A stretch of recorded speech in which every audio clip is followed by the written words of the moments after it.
এই একটা স্কিল শিখে আপনি মাইক্রোস্টকের জন্য প্রফেশনাল ইপিএস ভেক্টর তৈরি করতে পারবেন।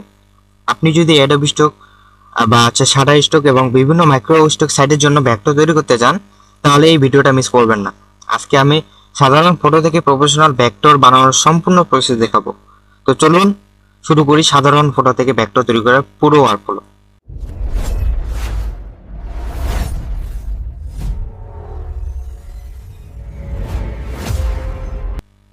আদাব এবং নমস্কার, আমি দানিয়েল। আজকে ভিডিওতে দেখাবো কিভাবে একটি সাধারণ ফটোকে ইলিস্ট্রেটরের মাধ্যমে প্রফেশনাল ভেক্টরে কনভার্ট করবেন, এরপর সেটাকে ক্লিন এডিট করবেন, ইলিস্ট্রেটরের গুরুত্বপূর্ণ টুলস ব্যবহার করবেন এবং শেষে মাইক্রোস্টক রেডি ইপিএস ফাইল হিসেবে সেভ করবেন। তাহলে আর দেরি না করে চলুন শুরু করা যাক। তো প্রথমে চলে যাব হচ্ছে আমার যে ভেক্টরাইজারে। তো ভেক্টরাইজার এখানে আমি ওপেন করে রাখছি। তো এখান থেকে আপনারা কিভাবে ওপেন করবেন, এখান থেকে একটা ট্যাব নেবেন, নতুন ট্যাবে নেওয়ার পর এখান থেকে সার্চ করবেন যে ভেক্টরাইজার এ। ঠিক আছে, এখানে অলরেডি দেওয়াই আছে যে ভেক্টরাইজার এই, এইভাবে সার্চ করছি, সার্চ করে আমি লিখে ঢুকছি, এইভাবে ঢুকতে হবে। তো ভেক্টরাইজার ওপেন করার পরে আমাদের হচ্ছে ফাইল ওপেন করতে লাগবে, যে ফাইলের মধ্যে আমাদের হচ্ছে ফটো আছে ওইটা। তো আমি ফাইলে গেলাম, ফাইল থেকে এখানে আমার অলরেডি ওপেন করাই আছে। তো কি করতে হবে, ড্রপ, এখানে লেখা আছে dark image hair to begin. তো এখান থেকে ইমেজটা টানে নিয়ে এসে দিকে সারিয়ে দিতে হবে। তো সারিয়ে দিলাম। তো সারিয়ে দেওয়ার পর এখানে কিছুক্ষণ লোডিং নিবে, প্রসেসিং নিবে, তারপরে আমাদের ভেক্টরটা পুরোপুরি ডাউনলোডের জন্য রেডি হয়ে যাবে। তো এখান থেকে সব প্রসেস হয়ে গেছে। তো এখান থেকে এই যে ডাউনলোড একটা বাটন আসে, এখান থেকে ডাউনলোড বাটন শো করে, তো এখান থেকে আমি ক্লিক করব, নিচ থেকে করা যাবে। তো এখান থেকে ডাউনলোডে ক্লিক করব, এখানে কিছু সেটিং আছে। সো এখান থেকে প্রথমে এসভিজি অপশন সিলেক্ট করব, তো তারপরে হচ্ছে কাস্টম সিলেক্ট করব, সিলেক্ট করাই আছে। তারপর এখানে হচ্ছে এসভিজি ভার্সন অ্যাডোবি স্টক দেওয়া আছে, যেহেতু আমরা অ্যাডোবি স্টকে কাজ করি।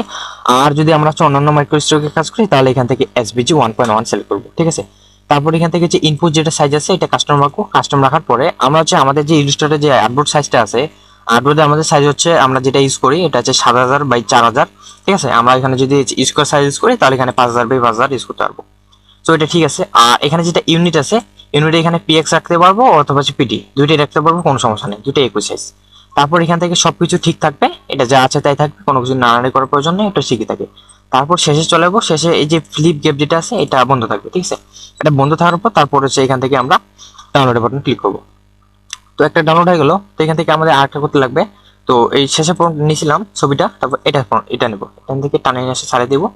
ছাড়িয়ে দেওয়ার পর এটা হচ্ছে আপলোড প্রসেস নেবে, তারপর হচ্ছে ডাউনলোড হওয়ার জন্য রেডি হবে। তো শর্টকাটের জন্য আমরা হচ্ছে আরেকটা ট্যাব নেব, ট্যাব নিয়ে আরেকখানে পিন করা আছে আমাদের, তো পিন বাটনে ক্লিক করে দিব। তো এখান থেকে খুলে যাবে আরেকটা। তো এখান থেকে খুলে যাওয়ার পর এই যে ওটা নিয়েছিলাম তারপর এটা নেব, এখান থেকে এটা টানিয়ে নিয়ে এসে সারিয়ে দেবো। ঠিক আছে, তো এটা যাতে প্রসেসিং হবে। তারপর হচ্ছে এর আগে যেটা নিয়েছিলাম এটা অলরেডি হয়ে গেছে। তো এখান থেকে ডাউনলোডে ক্লিক করব। ডাউনলোডে ক্লিক করার পরে যে এখানে আবার এখানে অপশনগুলো দেখি, চেক করি ঠিক আছে কিনা, সবকিছু ঠিক আছে। তো এখান থেকে জাস্ট ডাউনলোড বাটন ক্লিক করে দিব, তাহলে এই ফাইলটা ডাউনলোড হয়ে যাবে। তারপরে আবার এটাতে আসবো, আবার একটা নেব। ঠিক আছে, আবার একটা নেওয়ার পরে তারপরে ট্যাবে যাব, এখান থেকে দেখবো যে এটা অলরেডি হয়ে গেছে। তো এইভাবে আমরা 2 3 4 5টা করে ট্যাব নিই, ট্যাব নেওয়ার পরে করি, তাহলে আমাদের যে ওয়েট করে থাকা লাগে না। তো এটা হয়ে গেছে। সো এখান থেকে ডাউনলোডে ক্লিক করব, তারপরে চেক করবো ঠিক আছে কিনা। একবার ঠিক করলে এটা কিন্তু থাকে যায়, এটা আবার নাড়ানাড়ি করার প্রয়োজন না, একবার করলেই হয়ে যায়। জাস্ট এখান থেকে ডাউনলোড ক্লিক করবো, হইলো।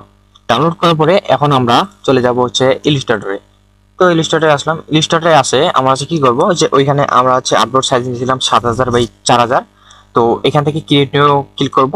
তো আমি 2020 ভার্সন ইউজ করি ইলিস্ট্রেটর, তোমরা যদি 26 বা অন্যান্য ভার্সন ইউজ করো তাহলে তোমাদের সেম প্রসেস। এখান থেকে ক্রিয়েট নিউ আর হচ্ছে আপনাদের হচ্ছে ক্রিয়েট ফাইল অপশনটা শো করবে। জাস্ট আমি ক্রিয়েট নিয়ে ক্লিক করলাম। ক্রিয়েট নিয়ে ক্লিক করার পরে এখান থেকে একটা হচ্ছে পপ আপ অপশন আসবে, এখান থেকে আমাদের আপলোড সাইজটা নিতে লাগবে। সো এখান থেকে যদি ডান পিছে একটু তাকাই, তো এটা যে নেম, যে কোনো নেম দিতে পারবো, সমস্যা নাই। আর এখান থেকে যেটা ওয়েট আছে এটা 7000 থাকবে, আর হাইট যেটা 5000। আপনারা যদি স্কোয়ার সাইজে করেন তাহলে এখান থেকে 5000 5000 দেওয়া লাগবে। আর এটা আমাদের হচ্ছে পয়েন্টে থাকবে। ঠিক আছে, পয়েন্ট থাকার পরে আর একটা যদি নিচে স্ক্রল দিকে এখানে অ্যাডভান্স অপশন দেখবো, এখান থেকে যে কালার থাকবে আরজিবি কালার। ঠিক আছে, আরেকটা কালার আছে CMYK কালার, তো আরজিবি সিলেক্ট করবো। আর এখান থেকে হাই 300 পিপি এটাই থাকবে। জাস্ট এখান থেকে ক্রিয়েট ক্লিক করবো। তো আপলোড সাইজটা খুলে গেছে। তো এখন কি করব, এটা আমাদের হচ্ছে চালানোর নিয়ম হচ্ছে যে মাউস পয়েন্টে যদি যে স্ক্রল বাটনটা আছে এটা যদি ঘুরাই তাহলে এটা উপর নিচ যাবে। আর যদি কিবোর্ডের যেটা অল্টার বাটন আছে তো এটা চাপে ধরে যদি মাউস পয়েন্টটা ঘুরাই তো উপরের দিকে ঘুরালে জুম ইন হবে আর হচ্ছে জুম আউট হবে আর কি, এরকম সিস্টেম। তারপর যে কন্ট্রোল বাটনটা আছে এটা চাপে ধরে আবার যদি স্ক্রল বাটনটা ঘোরাই তাহলে এটা ডানে বামে যাবে, ঠিক আছে। তো এটা সিম্পল প্রসেস। অল্টার হচ্ছে কন্ট্রোল, আর এমনি নর্মালি ঘুরে এলে উপর নিচ, অল্টার চাপে ধরে জুম ইন জুম আউট, আর কন্ট্রোল চাপে ধরে ডানে বামে, ঠিক আছে। এখন আমরা যে ভেক্টর ফাইলটা এইভাবে এখানে কিভাবে নিয়ে আসবো, ঠিক আছে। নিয়ে আসার জন্য আমরা এই দিকে যে বাম পাশে উপরে দেখবো যে ফাইল আছে, ফাইলে ক্লিক করবো। ফাইলে ক্লিক করার পরে তো নিচে দেখবো যে প্লেস নামে একটা অপশন আছে, প্লেসে ক্লিক করবো। এটা শর্টকাট হচ্ছে শিফট কন্ট্রোল পি, ঠিক আছে। প্লেসে ক্লিক করলাম, প্লেসে ক্লিক করে আমাদের যেইখানে ভেক্টর ফাইলগুলো আছে তো সেখানে এখানে চলে যাবো। তো আমি ডাউনলোড করছিলাম, ডাউনলোড ফোল্ডারে আসে, এখান থেকে 3টা ডাউনলোড করছিলাম, 3টা শো করছে। তো এখান থেকে একটা ক্লিক করে এখান থেকে প্লেসে দিতে পারবো, প্লাস ডাবল ক্লিক করলে এটা খুলে যাবে, ঠিক আছে, অটোমেটিক। তো আসার পর এখান থেকে আমরা হচ্ছে জাস্ট আর্টবোর্ডের এই যে সমান নিয়ে মাউস পয়েন্টটা ধরে একটা টান উঠবে, তখন আমরা এখানে কি করব, একটা ক্লিক করব। ক্লিক করলেই এখান থেকে আমাদের হচ্ছে আর্টবোর্ড সাইজের মতো হয়ে যাবে, ঠিক আছে। তারপর এখানে কি করব, এখন আমাদের প্রথমত মূল কাজ হচ্ছে ব্যাকগ্রাউন্ড রিমুভ করা। তো আমরা হচ্ছে ডিরেক্ট রাইট ক্লিক করে, সিলেক্ট করার পর রাইট ক্লিক করে আনগ্রুপ করে, তারপরে আনসিলেক্ট করে আবার সিলেক্ট করে ব্যাক স্পেস অথবা ডিলিট বাটনে ক্লিক দিই, তাহলে কি ডিলিট হয়ে যাবে। কিন্তু আমি যদি এখানে ভিতরে দেখি যে আরো টেক্সটের ভিতরে সাদা সাদা অপশন, তারপরে যে আমাদের যে আইকনগুলো আছে এর ভিতরে সাদা সাদা অপশন, এগুলো আমাদের একটা একটা করে ডিলিট করতে হবে। সো এটা হচ্ছে শর্টকাট টেকনিক। তো এখান থেকে আমি একটা শর্টকাট ইউজ করব, যে আমি যেগুলো রিমুভ করছিলাম ওগুলো আবার ফেরত নিয়ে আসবো, যেটা হচ্ছে আন্ডু। আন্ডু করার জন্য কন্ট্রোল আর জেড চাপবো একসাথে, তাহলে আন্ডু হয়ে যাবে, ঠিক আছে। তো আন্ডু হয়ে গেল। সো এখান থেকে আমরা হচ্ছে ম্যাজিক টুল ইউজ করব। এটা হচ্ছে ডান পাশে, সরি বাম পাশে দেখবো, এখানে হচ্ছে ম্যাজিক ওয়ান টুল নামে একটা অপশন আছে, এটা সিলেক্ট করব। সিলেক্ট করা অবস্থায় এটা মাউস পয়েন্টের সাথে এটা লাগে যাবে, তো যেখানে নিয়ে যাবে ওটা সেখানে নিয়ে যাবে। সো আমি ব্যাকগ্রাউন্ডে হোয়াইট সাদাটা ক্লিক করব। ক্লিক করার পরে সাদা অপশনটা পুরোটাই আমার মার্ক হয়ে গেছে। জাস্ট এখান থেকে ব্যাক স্পেস অথবা ডিলিট ক্লিক করব, এটা চলে যাবে। চলে যাওয়ার পর এখন আমাদের এই যে টুলটা, সিলেকশন টুল, এটা নেওয়া লাগবে। তারপরে আমরা কি করব, এটা তো প্রথমে অলরেডি একবার আনগ্রুপ করছি, আনগ্রুপ করার পরে যে টেক্সটগুলো আছে এগুলো রিমুভ করব। তো এইভাবে টানে টানে মাউস পয়েন্টটা চাপে ধরে টানে ধরে তারপর এখানে ব্যাক স্পেস অথবা ডিলিট করে দিব। মার্ক করার পরে এটাও সেম সিস্টেম, এখান থেকে ডিলিট, এই যে একটা অপশন আছে এটা ডিলিট করে দিব। এটা আমাদের একবার ক্লিন ফেস রাখা লাগবে, ঠিক আছে।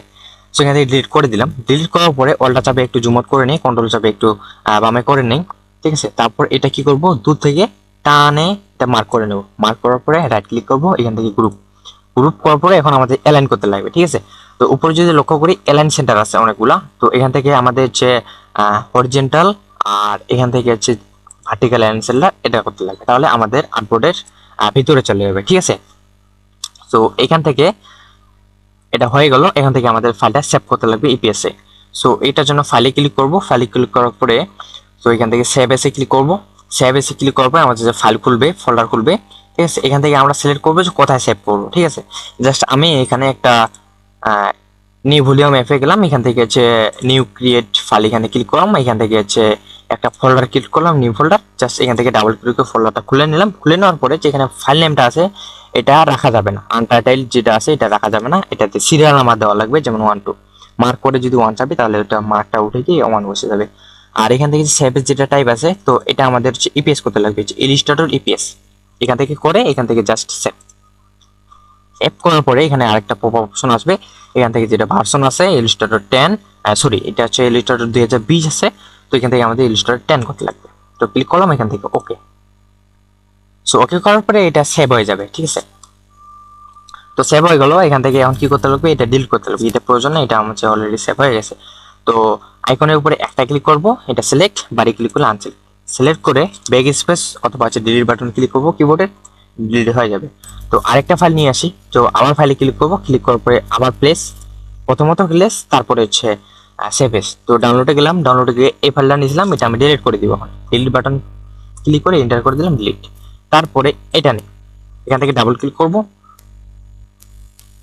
ডাবল ক্লিক করে এখান থেকে একটা ক্লিক করব, একটা ক্লিক করার পরে ম্যাজিক টুলটা নেব, ম্যাজিক টুলটা নিয়ে সাদা পাটে ক্লিক করে দেবো, এখান থেকে ব্যাক স্পেস দিয়ে দেবো, ডিলিট হয়ে যাবে। তারপর এখানে আবার সিলেকশন টুলটা নেব, সিলেকশন টুলটা নেওয়ার পরে এগুলো টেক্সটগুলো রিমুভ করতে লাগবে, ঠিক আছে। তো আমি একটা ক্লিক করে সিলেক্ট করে নিলাম, তারপর এখান থেকে রাইট ক্লিক করবো মাউস বাটনে, এখান থেকে আনগ্রুপ, এখানে ক্লিক করবো। ক্লিক করার পরে আনসিলেক্ট করবো, আনসিলেক্ট করে এখান থেকে টানে মাউস পয়েন্টার চাপে ধরে টানে ধরবো, এখান থেকে ব্যাক স্পেস ওর ডিলিট বাটন ক্লিক করে দিব, ডিলিট হয়ে যাবে। তো এগুলো ছোট ছোট পোটা আছে, এগুলো ডিলিট করা হবে, এগুলো রাখা যাবে না, এগুলোর জন্য রিজেক্ট করে আর কি। তারপর এখান থেকে তারপরে নেক্সট লাইন, এটা ডিলিট করে দিলাম, এখান থেকে এটা ডিলিট করে দিলাম, ডিলিট। এখন কি করতে লাগবে, গ্রুপ করতে লাগবে। এখান থেকে সম্পূর্ণ মার্ক করব, রাইট ক্লিক করব, গ্রুপ করব, অ্যালাইন করব, হরিজন্টাল ভার্টিক্যাল দিয়ে মাঝখানে চলে যাবে এবং সেভ করতে লাগবে। তো ফাইলে যাব, ফাইলে গিয়ে সেভ এস, সেভ এস থেকে এখানে হচ্ছে 1 নাম্বার ফাইল গেছে আমাদের, এবার 2 নাম্বার, জাস্ট 2 ক্লিক করলাম, 2 বসে গেছে। জাস্ট এখান থেকে সেভ এস টাইপটা ইপিএস করাই আছে, জাস্ট এখান থেকে সেভে ক্লিক করব। সেভে ক্লিক করার পরে এখান থেকে যে ভার্সনটা আছে এখানে ক্লিক করব, এখান থেকে 10 ভার্সন, এখান থেকে ওকে।